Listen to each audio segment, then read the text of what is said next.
We'll start with you, Dr. Deming, and thank you for being here from the great University of Oklahoma. Thank you.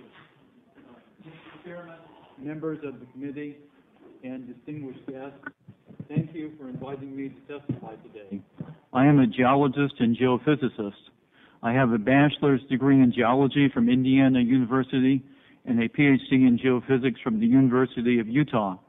My field of specialization in geophysics is temperature and heat flow. In recent years, I have turned my studies to the history and philosophy of science. In 1995, I published a short paper in the academic journal Science.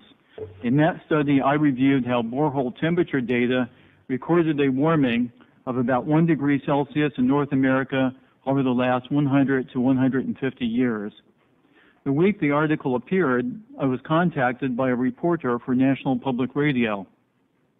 He offered to interview me, but only if I would state that the warming was due to human activity. When I refused to do so, he hung up on me. I had another interesting experience around the time my paper in Science was published.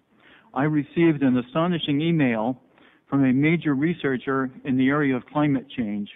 He said, quote, "We have to get rid of the medieval warm period," unquote. The medieval warm period was a time of unusually warm weather that began around 1000 AD and persisted until a cold period known as the Little Ice Age took hold in the 14th century.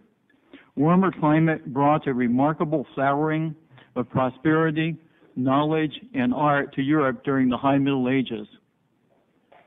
The existence of the medieval warm period had been recognized in the scientific literature for decades, but now it was a major embarrassment to those maintaining that the 20th century warming was truly anomalous.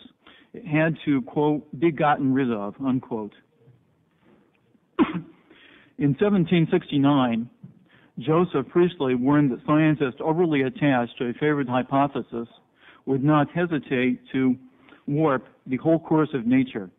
In 1999, Michael Mann and his colleagues published a reconstruction of past temperature in which the medieval warm period simply vanished. This unique estimate became known as the hockey stick because of the shape of the temperature graph.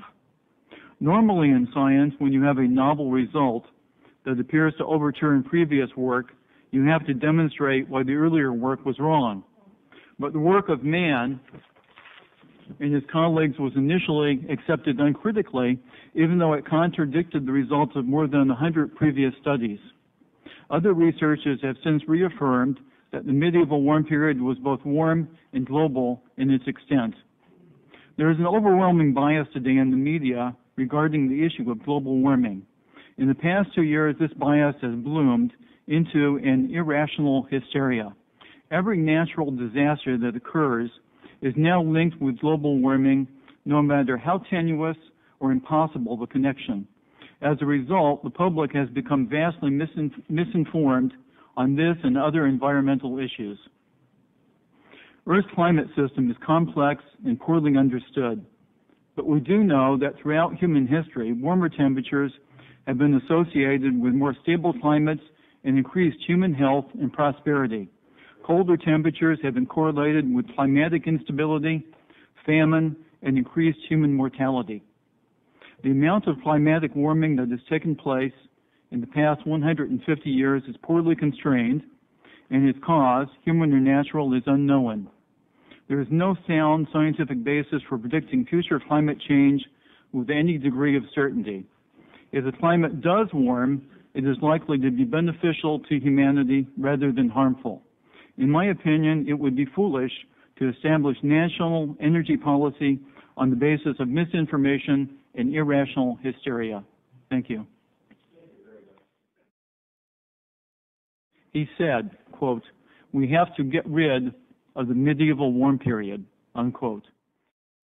There are 787 scientists from 462 institutions in 42 countries over the last 20 years who have contributed to papers establishing that medieval warm period was real, was global, and was warmer than the present, and yet the UN says that there wasn't a medieval warm period. That is the scientific consensus, if you do science by consensus, which the UN says it does. But on the question of the medieval warm period, the UN refuses to accept the scientific consensus. Instead, it uses made-up graphs.